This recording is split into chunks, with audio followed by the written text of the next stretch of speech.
Magandang araw mga Aldab Nation! May panibago na naman po akong update para sa inyong lahat. Pero bago natin ito umpisahan ay huwag niyo muna kalimutan na mag-subscribe sa aking YouTube channel at i-click mo na rin ang katabing bell button para maging updated ka sa mga latest videos na i-upload ko. At kapag umabot na ng 100,000 subscribers ang aking channel ay may sorpresa ako para sa inyong lahat. Alam kong excited na kayo kaya naman ngayon, umpisahan na natin ang ating kwentuhan. Ang pag-uusapan natin ngayong araw na ito kung saan Sakden No More. Alden binabash ngayon ng mga Sakden fans. Buwag na ang Sakden. Ang ibig sabihin nga raw nito ay wala na talagang namamagitan kina Alden at Kath. May chard pa rin sa dulo. Ngunit ang GMA patuloy sa pang-aabuso kay Alden. Gano'n ito katotoo at may sapat nga bang ebidensya ang makakapagpatunay rito? Well, yan ang ating aalamin at pag-uusapan ngayong araw na ito. Pero bago ho yan, ay bibitinin ko muna kayo ng kaunting-kaunti lamang kung saan magbasa muna tayo ng mga nakakatuwang posts. My name is Theo01 sa Twitter. Kaya naman wag na natin patagalin pa. Sabi niya sa kanyang tweet, baka kung anong isipin nila na wala tayo doon. Naiintindihan nila, love. May pangangailangan tayo na dapat punan. Loko ka talaga. Namiss kita, love. Parang di naman. Makikita mo later. Malapit ka na ba? Papasok na. Asan ka? Nasa kwarto. Ligo muna pa bago kain. Yes, love. Namiss talaga kita. Ang usapan ay maliligo muna pagdating bago kumain. Ito talaga si A, parang isang taong nawalay sa misis. Hala, malaya kayo magbali-bagan. Solo nyo ang mundo. Paalala lang A, dalawang epekto ng kakainin mo. Yung isa, pampalakas. Yung pangalawa ay nakakapanghina. Breakfast in bed. Love, eat na tayo. Aga ka bang nagising? Yes, love. Tumawag sila dad at nangungulit na daw ang mga bata. Lagot na. Maliligo muna ako pa at pumunta na tayo doon. Kalma lang, kumain muna tayo. Naglalaro ng mga bata dahil alam nila na darating tayo. Ikaw kasi, ako lang. Alam ko, tumatawa ako kay sa Team Binas. Pero ngayon pag-uusapan na natin ang ating main topic.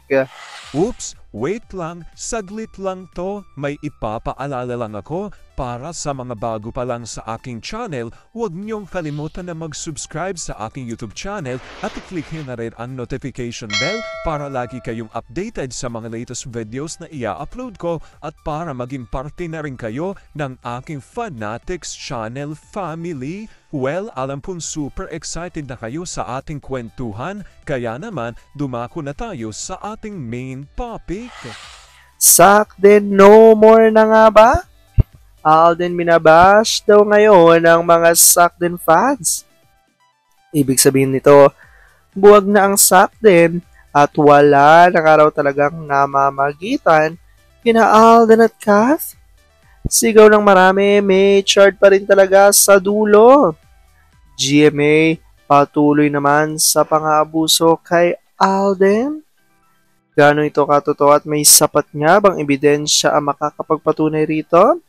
Well, yan ang ating aalamin at pag-uusapan ngayong araw na ito. Alam kong super excited na kayong malaman yan.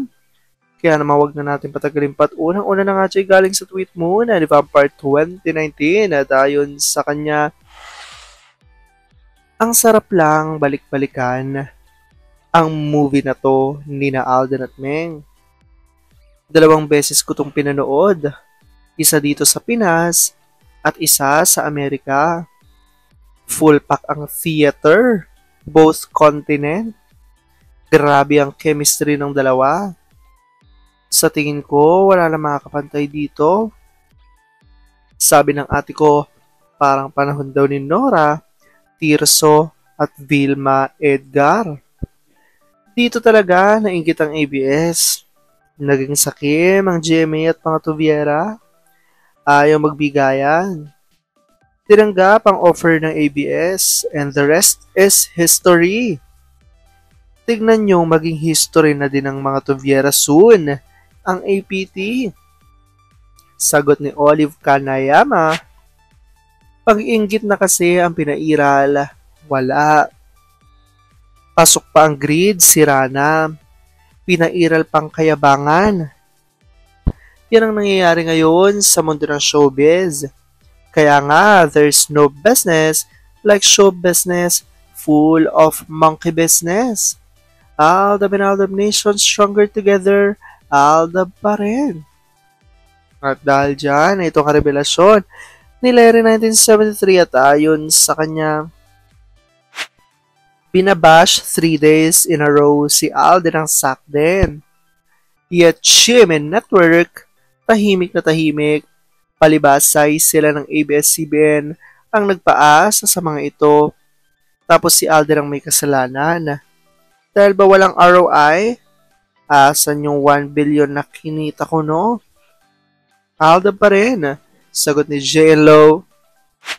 They sent A to the gallows even if GMA knew A's true status at lahat ng pakilig ay ginaya lang sa KS.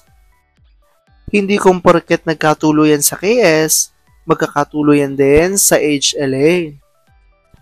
Ang layo ni M sa idinudul nila.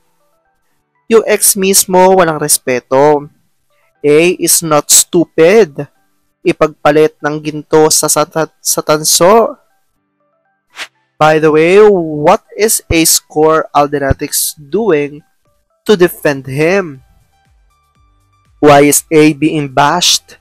Is it because all of those pakilegs were all an act because sinunod niyang utos ng ABS and GMA? A's hardcore no, why hindi na pwede manligaw ng iba si A? Nakita nilang evidence nung magpunta sila abroad kasama si A, di ba? Loyalty is one of A's best characters. Sadly, hindi pinaglaanan ng katapatan niya. Don't deserve it. A still in his prime. Too early to retire. Too old to start at square. It's his call now. Hoping he's going to play his cards well. Get a lawyer, A. You've been taken advantage of. At dahil dyan, ito pa nga ang revelasyon ni Larry 1973 kaya ito nasabi ng ilan sa netizens. Ewan ko po ba kay Alden Richards? Bakit siya nagtitiis sa pang-aabuso sa kanya ng GMA Network? Ngayon binabash siya ng saktin at siyang sinisisi ng mga tanga. Tahimik na tahimik ang Sparkle GMA. Sa totoo lang, isa sila sa may pakananan. Ayan niya ang ilan sa tweet ng ilan sa Aldab Nation. Sa ngayon ho kasi ay kabi-kabila ang lumalabas na mga balita na wala nga talagang namamagitan raw kina Alden at Kath. At ito lamang nakaraan nga, kung napanood nyo ang vlog ni OG Diaz ay sinabi nga nito na tumigil na daw sa panliligaw di umano si Alden kay Kath ayon sa kanilang source. So dahil dito syempre, nagkakagulo nga ang maraming mga netizens. Maraming Aldab Nation ang natutuwa dahil sa wakas ay matitigil na nga raw ang pag-ship kina Alden at Kath. Ngunit, ang mga Sakden fans ay talagang nagagalit nga raw ngayon kay A dahil tila ginamit lang daw nito si Kath upang pumatok sa takilya ang kanilang movie. Ngunit syempre hindi pumayag dyan ang ilan sa mga Aldab Nation. At ngayon nga ay naninindigan ang marami mga TBADN na talagang walang mamamagitan sa dalawa dahil ang tunay nga raw talaga mag-asawa di umano ay ang may chard.